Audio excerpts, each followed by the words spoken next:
They're the builders who put what they build in the place that's reserved for God.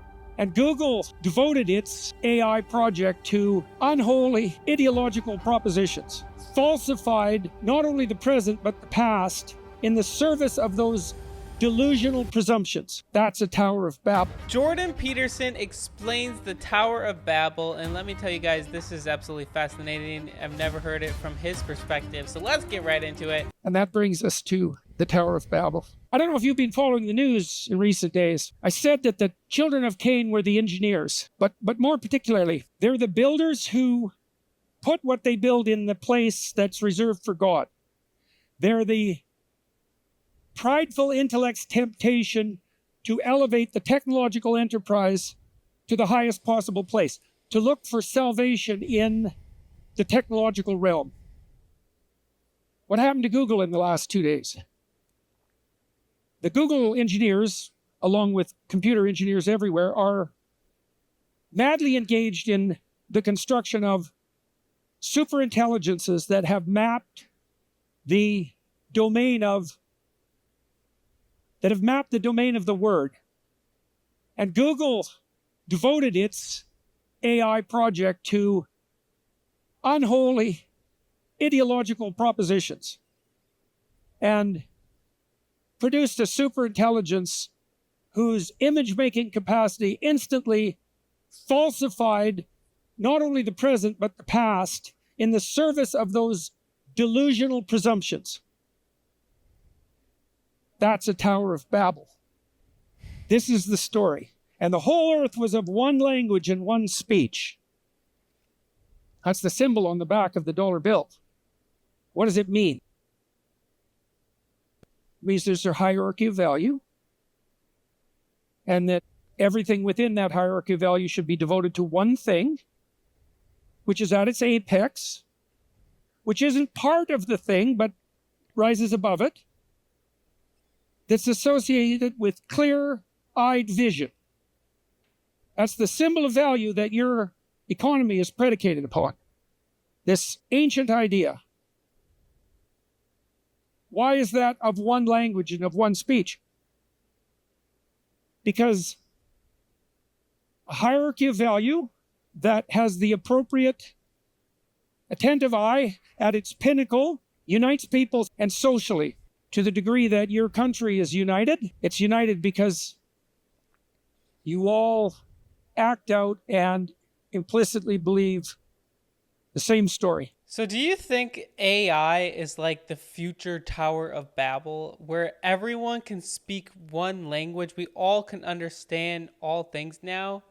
Like, we don't have any language barrier anymore, for the most part. There's a little bit, but we're able to at least translate it if we wanted to. My brother-in-law has Meta glasses, and you could have it translate to you directly from just listening to a conversation.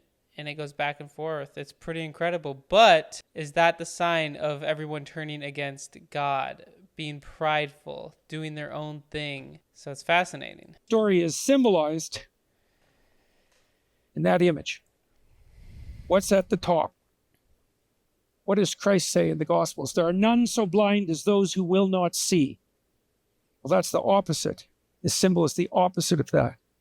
It's the story that unites man and society properly places the eye that is willing to see whatever is in front of it at the pinnacle of all. To the degree that a person or a society unites itself under that singular vision, then it maintains its orientation, allows people to maintain their hope in relationship to a direction, stops people from experiencing the anxiety that a multitude of competing directions produces, and ensures a productive, generous social unity. Everyone speaks the same language. What does that mean, to speak the same language? It means there's no dispute about what is a woman. When the Tower of Babel becomes too deviant, when it aims itself sufficiently far off the mark, words themselves lose their meaning, and everything collapses. In Babylon, the Tower of Babel, Babel means Babylon.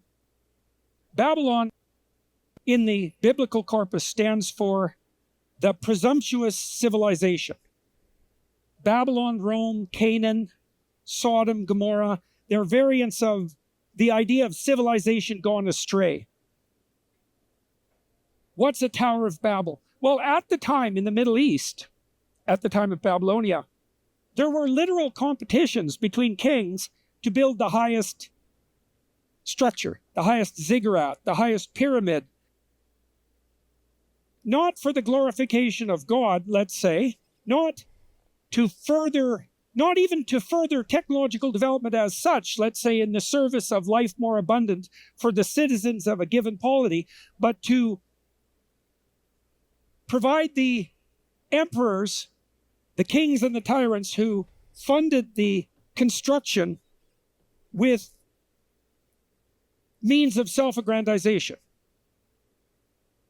The higher the tower, the more the king justified the presumption that he could challenge the divine order. I just want to point out two things real quick. In today's society, we're still doing that.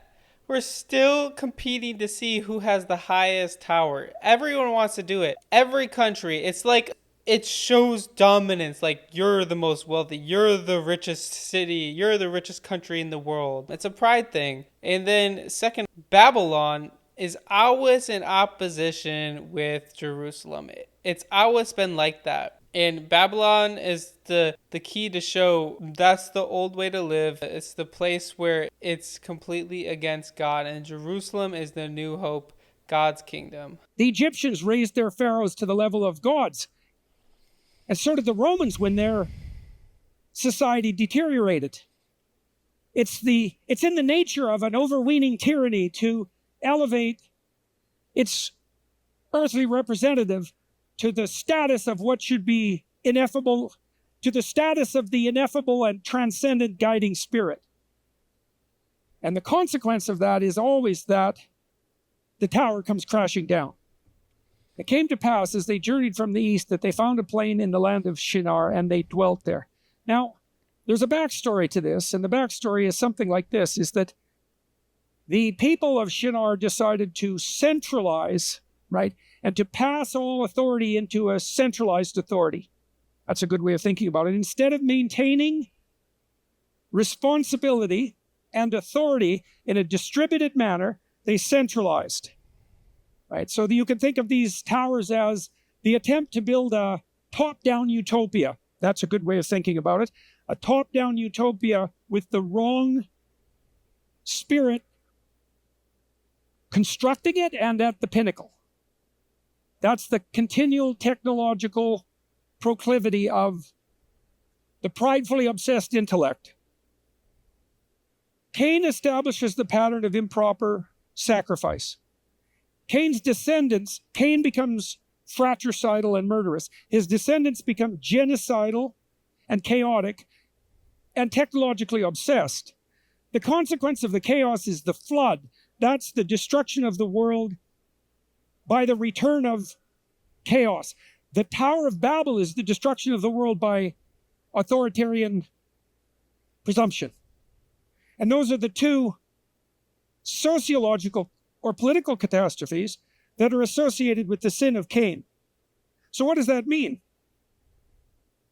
If you refuse to offer your best, and in consequence, your offerings are rejected, you're unsuccessful, you'll become bitter and resentful. If you determine to nurse that bitterness and resentment and let it take you where it wants to, you'll become the murderer of your own ideal, the destroyer of your own hope, and a rebel against the cosmic order. Your descendants will either bring about the flood that eradicates the world or construct the authoritarian tower that makes everyone whose inevitable consequence is the degeneration of society into incomprehensibility. So what's a totalitarian state? Let's take the Soviet Union. Who's God in the Soviet Union? Well, clearly Satan, but under him, Stalin, let's say, it's Stalin. Well, what does Stalin worship? Power. Okay. How is language demolished under Stalin? Well, what's a totalitarian state? You might say, well, it's the top-down imposition of pathological order by a handful or even a sole actor. But that's naive, because one person cannot control 20 million people. It's not possible. You need an army of willing slaves. If you're going to be a tyrant, you need an army of willing slaves. What sort of slave do you have to be tyrannized by a single tyrant? How about the kind of slave that abandons the meaning of his words? You've all watched Pinocchio. Pinocchio is enticed into pleasure-seeking by the offer of a vacation that he deserves because of his neurotic suffering. The figure that entices him to the vacation paradise is the coachman who drives the chariot, let's say, full of delinquents to the island of hedonistic pleasure. What happens on the island of hedonistic pleasure? The juvenile delinquents destroy the culture, and they turn into jackasses who can't say a word. And underneath the palace of pleasure are the slavers waiting to enslave them in the mines. Why do the boys turn into jackasses? Because if you sell your soul to the devil in return for cheap pleasure, your voice will be stolen. You'll sacrifice your voice as an offering. Another fascinating note, God told the people during the time of the Tower of Babel to go spread out, be fruitful and multiply again, just like he told Adam and Eve to spread out and be fruitful and multiply. And what did they do? They all grouped together. They did the opposite of what God commanded them to do. And that's a problem. That is why all of these things came about. And they ended up serving other gods.